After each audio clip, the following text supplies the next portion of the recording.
Hello everyone, today I will be showing you how to sew on a button. So without further ado, let's get started. So to get started, you're obviously going to need whatever clothing or garment that is missing the button. In this case, my husband's pants don't have the front button, so I will be trying to reattach it today. You will need buttons of your choice. Obviously, you have to make sure that they fit the clothing and they go through the hole.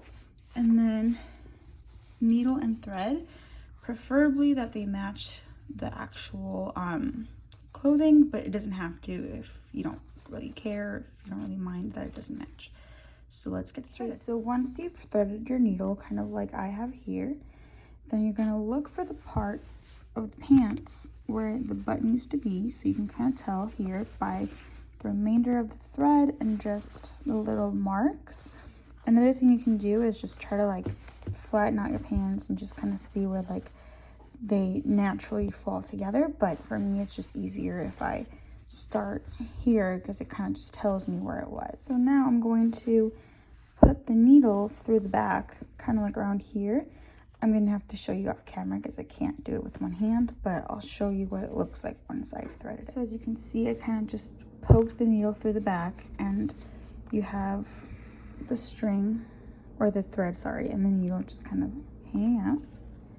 So now I'm going to put that through the button, and I'm going to poke it this way so that the button looks like that. So then what you're gonna do is you're gonna have to poke the needle back through another one of the holes so it kind of loops it up and it comes back through this side. I can't grab it, sorry.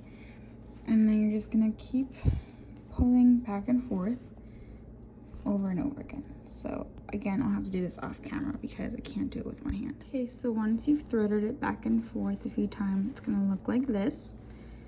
And in the back, you should have your needle sticking out. Don't worry if it's not too neat in the back, no one's really gonna see that.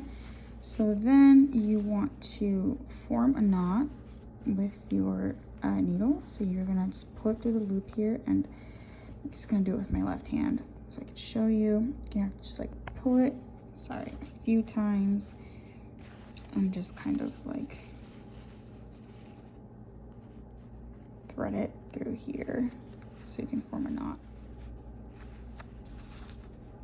I'm gonna pull it so you can form a little loop and then tie it.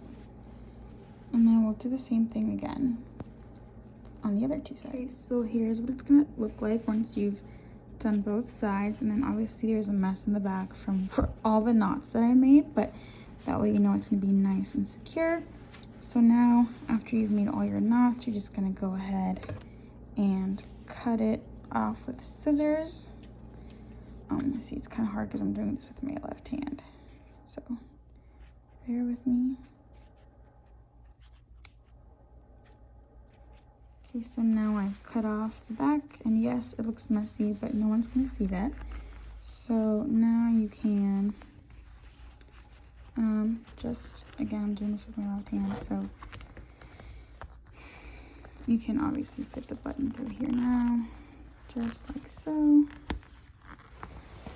And voila, you have a button once again on your favorite pair of pants or whatever article of clothing that you had. So there you have it, guys. That is how you sew back a button so you don't have to throw away your favorite pants or your shirt or whatever it is that is missing a button. Hope you guys liked it, and like and subscribe.